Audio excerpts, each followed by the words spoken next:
প্ৰথমে মই সংগীতাই আপোনালোক সকলোকে এটা নতুন ভিডিঅ'লৈ স্বাগতম জনালোঁ। আজি আপোনালোকৰ কাৰণে বেংগলীসকলৰ এটা ট্ৰেডিশ্যনেল মিঠাই ৰেচিপি আগবঢ়াইছোঁ। সেয়া হৈছে কাচাগোল্লা। এই মিঠাইবিধ বনাবলৈ একেবাৰে সহজ আৰু অতি কম সময়তে বনাব পৰা যায়। খাবলৈ খুবেই ভাল হয়। আশা কৰোঁ আপোনালোকে ভিডিঅ'টো চাই ভাল পাব। আহক তেতিয়াহ'লে বেছি দেৰি নকৰোঁ, আজিৰ ভিডিঅ'টোৰ মাজলৈ আমি আগবাঢ়োঁ। মিঠাই বনাবৰ বাবে ইয়াত মই প্ৰথমে 1 লিটাৰ গাখীৰ গৰম হ'বলৈ দিছোঁ। এই মিঠাইবিধ আপোনালোকে পনীৰৰ পৰাও বনাব পাৰে, কিন্তু যদি পনীৰ আনি থোৱা নাথাকে তেতিয়া আপোনালোকে এনেদৰে ঘৰতে চানাখিনি ফালি ল'ব। আৰু এয়া গাখীৰখিনি এতিয়া উতলিবলৈ দিম ভালদৰে, মাজে মাজে এনেকৈ লৰাই থাকিব। গাখীৰখিনি ফালিবৰ বাবে আপোনালোকে ইয়াত নেমু ৰসো ব্যৱহাৰ কৰিব পাৰে। নেমু ৰসখিনি ভালদৰে চেকি ল'ব, তাত যাতে গুটি যাব নোৱাৰে সেইটো মন কৰিব। আৰু এয়া মই ইয়াত ভিনেগাৰ দি পেলাই ফালিবলৈ লৈছোঁ, আৰু তাৰ বাবে অকণমান পানী লৈছোঁ আৰু তাতে দি দিছোঁ ডাঙৰ চামুচেৰে 3 চামুচৰ জোখত ভিনেগাৰ। এতিয়া পানী আৰু ভিনেগাৰখিনি ভালদৰে মিক্স কৰি ল'ম। গাখীৰখিনি ভালকৈ উতলি অহাৰ পাছত গেছৰ ফ্লেমটো অফ কৰি দিব। এয়া মই গেছৰ ফ্লেমটো অফ কৰি ল'লোঁ। এতিয়া ইয়াতে ভিনেগাৰ পানীখিনি অলপ অলপকৈ দি গাখীৰখিনি ফালি ল'ম। একেবাৰতে গোটেইখিনি দি দিব নালাগে, এনেদৰে অলপ অলপকৈ দি ফালিব। এয়া মন কৰিছে গাখীৰখিনি ফাটিবলৈ আৰম্ভ হৈছে। আৰু এনেধৰণৰ যেতিয়া অকণমান সেউজীয়া নিচিনা পানী এটা ওলাই যাব, তাতকৈ আৰু ইয়াত ভিনেগাৰ যোগ নকৰিব। এইখিনি অকণমান মোৰ বাঢ়ি গৈছে। এইখিনি ভালকৈ মোৰ ফালি লোৱা হৈ গ'ল, আৰু এতিয়া এখন চেকনিলে মই চেকি পেলাম। এয়া এটা ডাঙৰ বাচনত মই চেকনি এখন পাতি ওপৰত এনেধৰণৰ কটনৰ কাপোৰ এখন পাতি লৈছোঁ। চাফা কাপোৰ এখন পাৰি ল'ব আৰু তাতে এইখিনি ঢালি দিব। এই যিখিনি পানী দেখিছে এইখিনি আপোনালোকে পেলাই নিদি আটা মুঠোতে নাইবা যিকোনো কাৰী বনাওঁতে দি দিব পাৰে। এতিয়া মই এই পানীখিনি ভালকৈ থৈ দিম, পিছত ৰুটি বনাওঁতে ব্যৱহাৰ কৰিম। তেতিয়া ৰুটিখিনি খুবেই কোমল হয় আৰু খাবলৈও ভাল লাগে। এতিয়া চানাখিনি ঠাণ্ডা পানী অলপ এনেদৰে ঢালি দিব। তেতিয়া চানাখিনি ঠাণ্ডাও হৈ যাব আৰু লগতে যিখিনি ভিনেগাৰৰ অকণমান টেঙা ভাৱ থাকে সেইখিনিও আঁতৰ হ'ব। এইদৰে ধুই লোৱাটো খুবেই প্ৰয়োজনীয়। এতিয়া চানাখিনি এনেদৰে টোপোলা এটা নিচিনা কৰি ল'ব আৰু ভালকৈ চেপি দিব, ইয়াৰ যাতে এক্সট্ৰা পানীখিনি নিগৰি যায়। বৰ বেছি জোৰকৈও চেপিব নালাগে, লাহে লাহে এনেকৈ চেপি দিলেই হ'ব। দেখিছে এক্সট্ৰা পানীখিনি আঁতৰি গৈছে। আমি চানাখিনি এতিয়া এনেদৰে টোপোলা এটা বান্ধি ক'ৰবাত ওলমাই থ'ব, নাইবা এইদৰে চেকনিখনত থৈ অকণমান গধুৰ বাচন এটা দি থ'ব। তেতিয়া ইয়াৰ যিখিনি এক্সট্ৰা পানী আছে সেইখিনি ভালকৈ নিগৰি যাব। মন কৰিব চানাখিনি বহুত বেছি শুকুৱাইও পেলাব নালাগে, অলপ অলপ পানী ভাৱটো থাকিলে ভাল। বহুত বেছি যদি ড্ৰাই কৰি পেলাই তেতিয়া লাডুখিনি বনাবলৈ পিছত অসুবিধা হয়। এতিয়া মই চানাখিনি এনেদৰে টোপোলা এটা কৰি ইয়াৰ ওপৰত অকণমান গধুৰ কিবা এটা দি দিব পাৰে। মই এনেদৰে বাতিত অকণমান পানী দি দিছোঁ আৰু এইদৰে আধা ঘণ্টামানৰ কাৰণে থৈ দিম, যাতে ইয়াৰ এক্সট্ৰা পানীখিনি ভালকৈ নিগৰি যায়। এয়া মই আধা ঘণ্টাৰ পিছত এবাৰ চেক কৰি চাইছোঁ।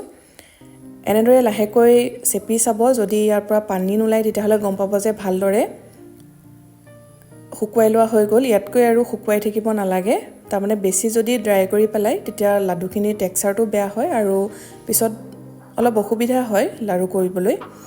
সেইবাবে অকণমান পানী ভাৱটো থাকিলে ভালহে। আৰু এতিয়া মই চানাখিনি এয়া থাল এখনলৈ উলিয়াই লৈছোঁ। এতিয়া এই চানাখিনিৰ পৰা অলপ কেঁচাকৈ থৈ দিম, পিছত ব্যৱহাৰ কৰিব লাগিব। আৰু আপোনালোকে যদি সৰহ পৰিমাণত বনাব বিচাৰে তেতিয়া গাখীৰৰ পৰিমাণ বঢ়াই ল'ব লাগিব, তেতিয়াহে চানাৰ পৰিমাণ বেছি হ'ব। মই যিহেতু কম পৰিমাণত বনাইছোঁ সেইবাবে 1 লিটাৰ গাখীৰৰ পৰাই এতিয়া মিঠাইবিধ বনাই দেখুৱাইছোঁ আপোনালোকক।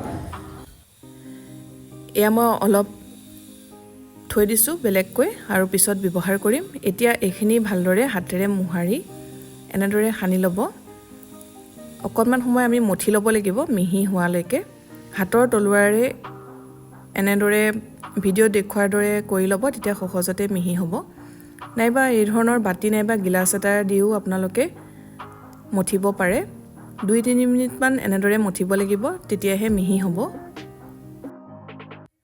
এয়া চানাখিনি মিহিকৈ মঠি লোৱা হৈ গ'ল। এতিয়া ইয়াতে চেনি যোগ কৰিম। এই মিঠাইবিধ আপোনালোকে কনডেন্সড মিল্ক ব্যৱহাৰ কৰিও বনাব পাৰে। মই ব্যৱহাৰ কৰা নাই, একেবাৰে সিম্পলকৈ বনাই দেখুৱাইছোঁ ইয়াতে মই এয়া ডাঙৰ চামুচেৰে 3 চামুচ চেনি দিছোঁ আপোনালোকে মিঠাৰ পৰিমাণটো অলপ কম বেছি কৰিব পাৰে কিন্তু কাচাগোল্লা বিধত অলপ কমকৈ মিঠা দি বনালেহে খাবলৈ বেছি ভাল লাগে ইয়াত মই 3 চামুচ ডাঙৰ চামুচেৰে চেনি দিলোঁ আৰু গোটা চেনিয়ে দিছোঁ পিচি লোৱা চেনিও ব্যৱহাৰ কৰিব পাৰিব গোটেইখিনি এতিয়া ভালদৰে হানি লৈ আকৌ অকণমান সময় মঠি লৈছোঁ 1 মিনিটমান এতিয়া গেছত পেন এখন পাতি লৈছোঁ আৰু তাতে যিখিনি আমি চেনি আৰু চানা ভালকৈ মঠি লৈছিলোঁ সেয়া দি দিলোঁ গেছৰ ফ্লেমটো একেবাৰে কমাই ৰাখিব কম জুইতে এতিয়া এই চানাখিনি অকণমান সময় ভাজিব লাগিব যেহেতু চেনিখিনি গোটাকৈ দিছোঁ চেনি গলি অকণমান পানী ওলাই যাব আৰু তেতিয়া মিশ্ৰণটো অকণমান ঢিলা নিচিনা হৈ যাব আৰু কম জুইতে ভাজি থাকিব সোনকাল হওক বুলি জুইটো বঢ়াই নিদিব যেহেতু সোনকালে জ্বলি যায় চানাবিলাক আপোনালোকে জানেই সেইবাবে সদায় কম জুইতে ভাজিব আৰু ঘনাই লৰাই থাকিব যদি চানাখিনি জ্বলি যায় তেতিয়াহ'লে লাডুখিনি দেখিবলৈও ভাল নালাগিব আৰু বহুত টান নিচিনা হৈ যাব কোমল নহ'ব আৰু এয়া দেখিছে মই ঘনাই লৰাই আছোঁ আৰু মিশ্ৰণটো অকণমান ঢিলা হৈছে এনেদৰে কম জুইতে এতিয়া আৰু 2-3 মিনিটমানৰ কাৰণে ভাজি থাকিম যদি আপোনালোকে কনডেন্স মিল্ক দিয়ে তেতিয়াহ'লে চেনিৰ পৰিমাণ একেবাৰে কমাই দিব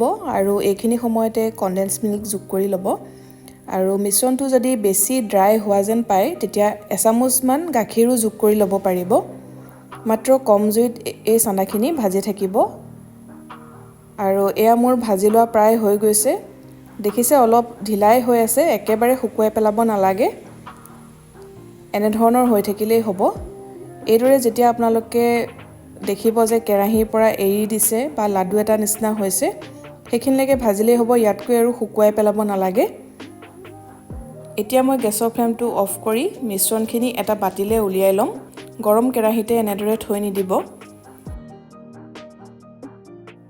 ভাজি লোৱা চানাখিনি অকণমান সময় ঠাণ্ডা হ'বলৈ দিব আৰু সেইকণ সময়তে যিখিনি আমি কেঁচা চানা এক্সট্ৰাকৈ থৈ দিছিলোঁ সেই চানাখিনি মঠি ল'ব আগৰ দৰে এনেদৰে মঠিলেই হ'ব হাতৰ তলুৱাৰ সহায়ত নাইবা বাতি নাইবা গ্লাছ এটাৰ সহায়ত এইদৰে মিহিকৈ মঠি ল'ব 2-3 মিনিটমানৰ কাৰণে এয়া কেঁচা চানাখিনিও ভালদৰে মঠি লোৱা হৈ গ'ল আৰু ভাজি লোৱা চানাখিনি এতিয়া কেঁচা চানাখিনিৰ লগত মিহলাই দিম আৰু এবাৰ মিক্স কৰি ল'ম গোটেইখিনি তাৰপিছতে লাড়ু বান্ধি যাব পাৰিব ইয়াত আপোনালোকে ইচ্ছা কৰিলে এচামুচমান ঘিউ যোগ কৰিব পাৰে আৰু গোন্ধৰ বাবে ইলাচি গুড়িও যোগ কৰিব পাৰে কিন্তু মই এই লাড়ুবিধ এনেদৰে বনালে বেছি ভাল পাওঁ খাই যেহেতু চানাৰ এটা নিজস্ব গোন্ধ থাকে সেইবাবে ইয়াত মই বেলেগ ফ্লেভাৰ যোগ কৰা নাই আৰু গোটেইখিনি এয়া ভালদৰে মিক্স কৰি ল'লোঁ এতিয়া এটা এটাকৈ লাড়ু বান্ধি যাম হাতত অকণমান ঘিউ সানি লৈছোঁ তেতিয়া লাড়ুকেইটা বান্ধিবলৈ বেছি সুবিধা হয় আৰু এইদৰে অলপ অলপকৈ লৈ গোল কৰি গৈছোঁ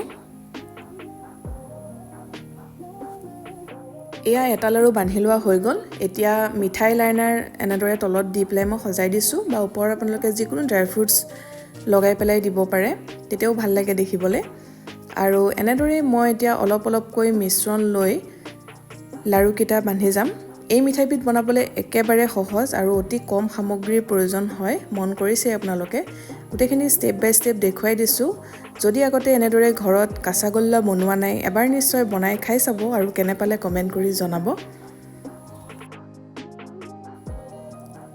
ভিডিঅ'টো চাই যদি ভাল লাগিছে লাইক কৰিব লগতে শ্বেয়াৰ কৰি দিব যিসকলে চেনেলটো এতিয়ালৈকে ছাবস্ক্ৰাইব কৰা নাই ছাবস্ক্ৰাইব কৰি কাষতে থকা বেল আইকনটো প্ৰেছ কৰি অল কৰি ৰাখিব তেতিয়া আহিবলগীয়া ভিডিঅ' নটিফিকেশ্যনবিলাক আপুনি পাই থাকিব আকৌ এটা নতুন ৰেচিপিৰ সৈতে সোনকালে লগ পাম ভিডিঅ'টো চোৱাৰ বাবে বহুত বহুত ধন্যবাদ